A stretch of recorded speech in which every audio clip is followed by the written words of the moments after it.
Hi guys, Matt here from Sheps Aquatics. So I guess this has been a long awaited video. We're back in the fish room for 2021. This is the first vlog back, so I'm going to go back to square roots and just call this vlog 1 and let's see if we can go from there. So great to be back. Let's spin the camera around and let's show you guys what's going on. So guys, here in the fish room, the landscape hasn't really changed. The mess has got bigger, of course. That's what happens after Christmas. And you need storage for stuff. But we'll start from this way and we'll work our way around. So in these tubs here, we're growing out some Monte Carlo. That's some Gold Coast Monte Carlo, so it's more of a yellowy golder leaf. And these ones are just your standard variety of Monte Carlo. So that's another one of that. Here's another one that's going really, really nice. I've actually sold a little bit of that one, so we're going good with that. Over here down the bottom, we do have the baby cribs, as well as there is a couple of baby Bolivian Rams in here. If you look really closely right here in the middle, you can see one little guy just there with that nice little black fin. It's a little Bolivian Ram. And we also have some baby Rasboras. So I have had a bit of breeding over the off season, and most of this breeding was accidental. But we just went with it. I do have to clean out my tanks, as you can see, but we are getting ready to redo my display tank inside, which is where a lot of these plants are going. So all this is going to be cleaned out and knocked back basically. So like the Amazon sword in the back of this, it's going inside, along with these two nice Amazon swords here. They're going inside. My what is it, the Tiger Rose Crypticorn, I think it's Tiger Rose, something along those lines. Crypticorn, it's going really nice. It's got a couple of babies coming off it too. It's going great. That's probably the most expensive plant in my fish room at the moment. So it's going really, really nice. We've got some baby sunset platies. They're going nice. In this little 20-litre tank, and I don't know if I'll be able to find any, but I do have some golden gardener eye killifish and some blue panchaks baby fry in here. So they're going really well. That tank has nothing but a little bit of duckweed, and that's about it. In this tank, my Apistogramma Cockatooties, they have actually finally had babies. Now I'm trying to find them. They're up there in with her. You might be able to see a couple of little ones moving around in the center of the screen. They're probably about a week and a half old, so they're going really, really nice. As you can see, the Thor's Hammer Java Fern, it's going really nice. I've sold a little bit of that. The Cameroon moss is actually getting taken over by a bit of hair algae. That's why we've got this Siamese algae eater in here, is to clean up some of that. But it's starting to grow really nicely, and we're starting to get a bit more of that, and same with the Physidents down the bottom. The silver antler guppies, as you can see, they have exploded. We started off with 3 of these guys, of 1 male and 3 females, and as you can see, they are doing their job really, really nice. Same with the neon blue antler next to them. They're going really, really nice as well. So these are my gold gardener eye killies. As you can see, the nice male sitting out in front here, looking really, really nice. And as you can see, we have I'm gonna suggest, just in this tank alone, we have at least 100 mystery snails, mystery snail babies. They absolutely exploded.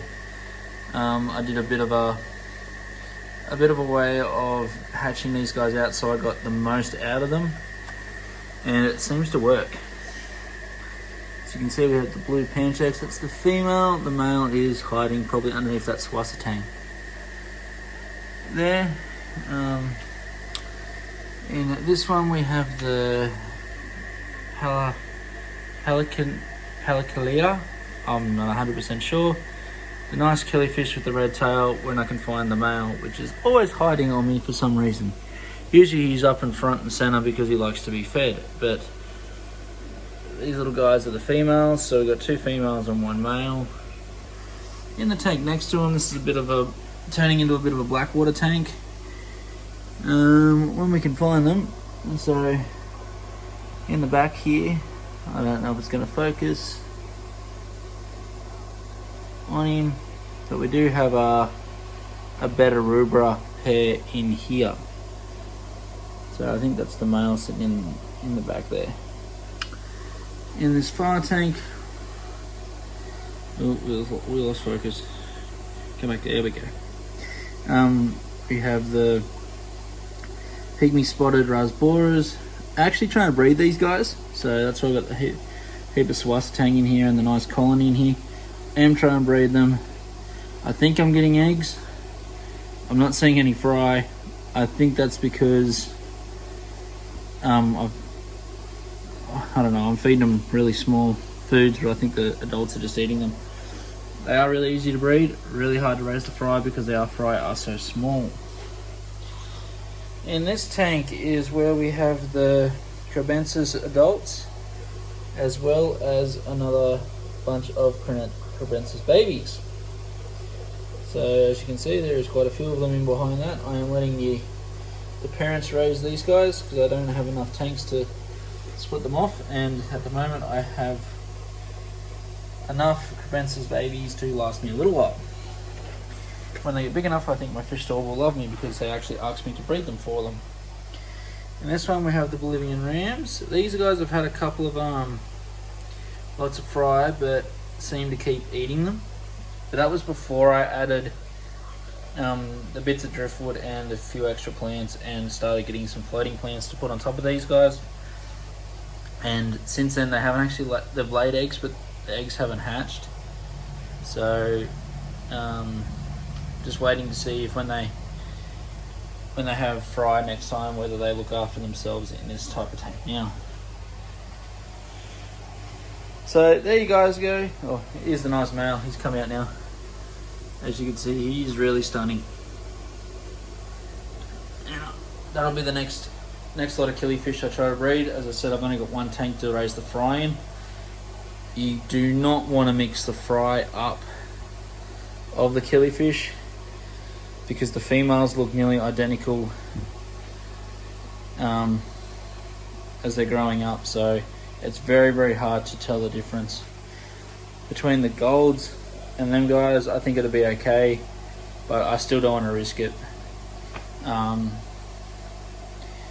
until I can get another couple of tanks to raise the fry in. So they are meant to colony breed. I haven't seen any of that happening yet.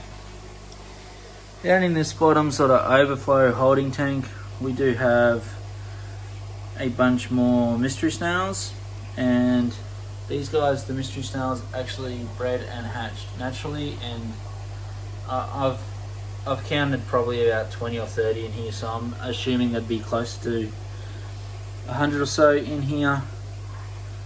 But considering the amount of adults that these eggs came out of and the amount of adults that the eggs come out of in the other tank,